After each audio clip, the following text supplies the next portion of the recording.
The familiar sting of my mother's disapproval was as predictable as her over-roasted turkey.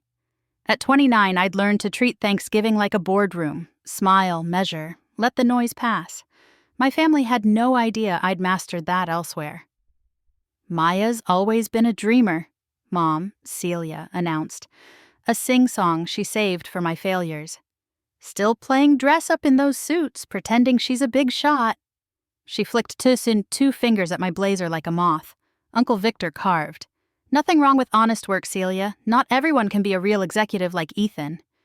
He toasted my brother, who fussed with his off-the-rack tie. Jade smirked. "Remember when she played business lady with Mom's briefcase? Some things never change." Laughter skittered around the table. I sipped wine and let gears whir in my eyes. Years taught me when to speak and when to keep still. Tonight begged for stillness. "The suits are pricier," Aunt Renee observed. "Fashion police. Where's a bank teller getting that kind of money, maxed cards again?" Dad leaned back, fire gilding his disappointment. "That's what worries me, living beyond your means." He tapped the table.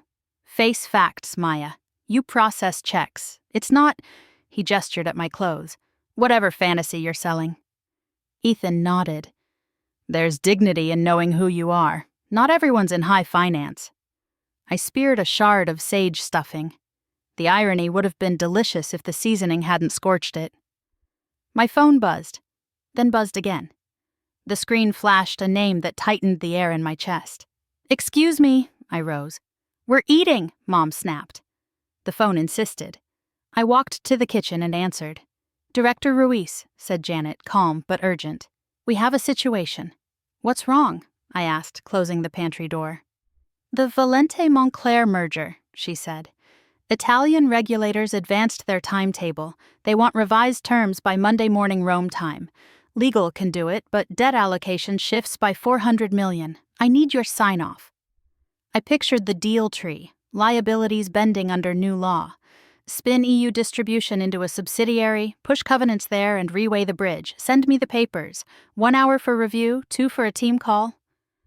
"I'll loop in Marcus and Julia," Janet said. "Link incoming." I ended the call, breathed once, then re-entered the dining room. Dad smirked. "Let me guess, someone's checkbook." "It's work," I said, sitting. "Handled soon." "See?" Mom chirped. "Never an emergency." My phone vibrated again. Marcus. Then a text. Then another. Jade rolled her eyes. "Turn it off, Maya." Buzz. A calendar invite. Buzz. Julia's questions. The table fell quiet, waiting to be entertained by my supposed delusion. Dad folded his arms. "Absolutely not. No more calls at dinner. You're not the CEO of anything." The phone lit again. Janet. I looked at the faces I loved, their certainty like brick, and made a decision. "Fine," I said, and put the call on speaker. "Go ahead, Janet." "Director Ruiz," she said, audible.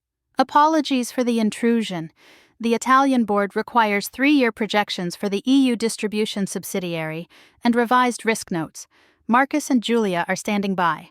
Client wants submission by Sunday night Eastern." Silence washed the table. Uncle Victor blinked. "Did she call you director?" "Yes," I said, steady. "Director of what?" Jade whispered. "Managing director," I answered. "Investment banking." Forks froze mid-air. Dad's jaw clicked shut. "At Goldman," I added, because there wasn't a gentler way to land it. Chairs scraped softly as I set the phone down. The room felt smaller, like the walls had leaned in to listen. Ethan cleared his throat. "So those suits—" "Are uniforms," I said.